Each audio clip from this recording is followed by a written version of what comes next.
मत्ती रचित सुसमाचार 21वां अध्याय। जब वे यरूशलेम के निकट पहुंचे और जैतून पहाड़ पर बेतफगे के पास आए, तो यीशु ने 2 चेलों को यह कहकर भेजा कि अपने सामने के गांव में जाओ। वहां पहुंचते ही एक गदही बंधी हुई और उसके साथ बच्चा तुम्हें मिलेगा। उन्हें खोलकर मेरे पास ले आओ। यदि तुमसे कोई कुछ कहे तो कहो कि प्रभु को इनका प्रयोजन है, तब वह तुरंत उन्हें भेज देगा। यह इसलिए हुआ कि जो वचन भविष्यद्वक्ता के द्वारा कहा गया था वह पूरा हो, कि सिय्योन की बेटी से कहो, देख तेरा राजा तेरे पास आता है। वह नम्र है और गधे पर बैठा है, वरन लादू के बच्चे पर। चेलों ने जाकर जैसा यीशु ने उनसे कहा था वैसा ही किया, और गदही और बच्चे को लाकर उन पर अपने कपड़े डाले, और वह उन पर बैठ गया। और बहुतेरे लोगों ने अपने कपड़े मार्ग में बिछाए, और लोगों ने पेड़ों से डालियां काटकर मार्ग में बिछाई।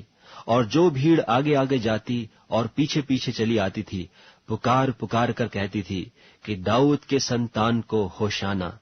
धन्य है वह जो प्रभु के नाम से आता है, आकाश में होशाना। जब उसने यरूशलेम में प्रवेश किया तो सारे नगर में हलचल मच गई, और लोग कहने लगे, यह कौन है? लोगों ने कहा, यह गलील के नासरत का भविष्यद्वक्ता यीशु है। यीशु ने परमेश्वर के मंदिर में जाकर उन सब को जो मंदिर में लेन देन कर रहे थे निकाल दिया, और सर्राफों के पीढ़े और कबूतरों के बेचने वालों की चौकियां उलट दी, और उनसे कहा, लिखा है कि मेरा घर प्रार्थना का घर कहलाएगा, परंतु तुम उसे डाकुओं की खो बनाते हो। और अंधे और लंगड़े मंदिर में उसके पास आए, और उसने उन्हें चंगा किया।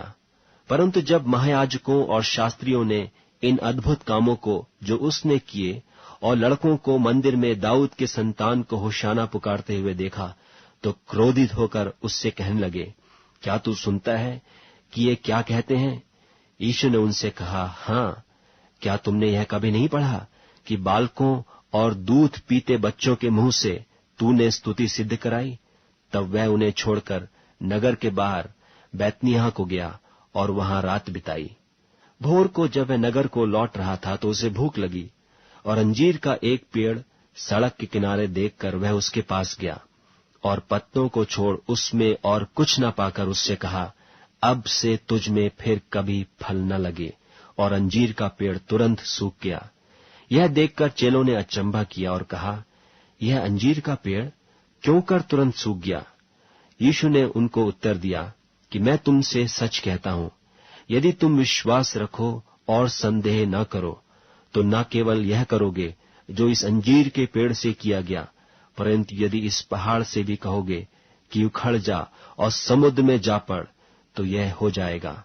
और जो कुछ तुम प्रार्थना में विश्वास से मांगोगे वह सब तुमको मिलेगा। वह मंदिर में जाकर उपदेश कर रहा था कि महायाजकों और लोगों के पुरनियों ने उसके पास आकर पूछा, तू ये काम किसके अधिकार से करता है, और तुझे यह अधिकार किसने दिया है? यीशु ने उनको उत्तर दिया कि मैं भी तुमसे एक बात पूछता हूं, यदि वह मुझे बताओगे तो मैं भी तुम्हें बताऊंगा कि ये काम किस अधिकार से करता हूं। यूहन्ना का बपतिस्मा कहां से था, स्वर्ग की ओर से या मनुष्यों की ओर से था? तब वे आपस में विवाद करके कहने लगे कि यदि हम कहें स्वर्ग की ओर से, तो वह हमसे कहेगा, फिर तुमने उसकी प्रतीति क्यों न की? और यदि कहें मनुष्यों की ओर से, तो हमें भीड़ का डर है, क्योंकि वे सब यूहन्ना को भविष्यद्वक्ता जानते हैं। सो उन्होंने यीशु को उत्तर दिया कि हम नहीं जानते। उसने भी उनसे कहा, तो मैं भी तुम्हें नहीं बताता कि ये काम किस अधिकार से करता हूं। तुम क्या समझते हो? किसी मनुष्य के 2 पुत्र थे। उसने पहले के पास जाकर कहा, हे पुत्र, आज दाख की बारी में काम कर। उसने उत्तर दिया, मैं नहीं जाऊंगा, परंतु पीछे पछता कर गया। फिर दूसरे के पास जाकर ऐसा ही कहा। उसने उत्तर दिया, जी हां, जाता हूं, परंतु नहीं गया। इन दोनों में से किसने पिता की इच्छा पूरी की? उन्होंने कहा, पहले ने। यीशु ने उनसे कहा, मैं तुमसे सच कहता हूं कि महसूल लेने वाले और वेश्या तुमसे पहले परमेश्वर के राज्य में प्रवेश करते हैं, क्योंकि यूहन्ना धर्म के मार्ग से तुम्हारे पास आया और तुमने उसकी प्रतीति न की, पर महसूल लेने वालों और वेश्याओं ने उसकी प्रतीति की, और तुम यह देखकर पीछे भी न पछताए कि उसकी प्रतीति कर लेते। एक और दृष्टांत सुनो।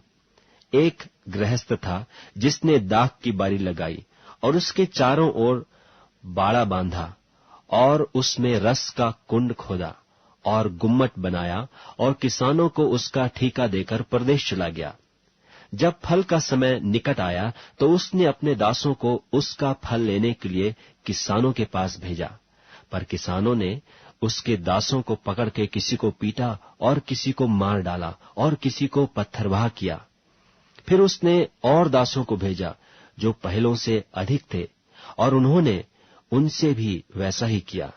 अंत में उसने अपने पुत्र को उनके पास यह कहकर भेजा कि वे मेरे पुत्र का आदर करेंगे।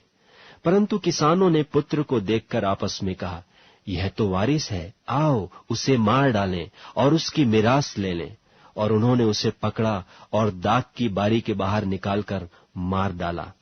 इसलिए जब दाख की बारी का स्वामी आएगा तो उन किसानों के साथ क्या करेगा? उन्होंने उससे कहा, वह उन बुरे लोगों की बुरी रीति से नाश करेगा और दाख की बारी का ठेका और किसानों को देगा जो समय पर उसे फल दिया करेंगे। यीशु ने उनसे कहा, क्या तुमने कभी पवित्र शास्त्र में यह नहीं पढ़ा कि जिस पत्थर को राजमिस्त्रियों ने निकम्मा ठहराया था वही कोने के सिरे का पत्थर हो गया? यह प्रभु की ओर से हुआ और हमारे देखने में अद्भुत है।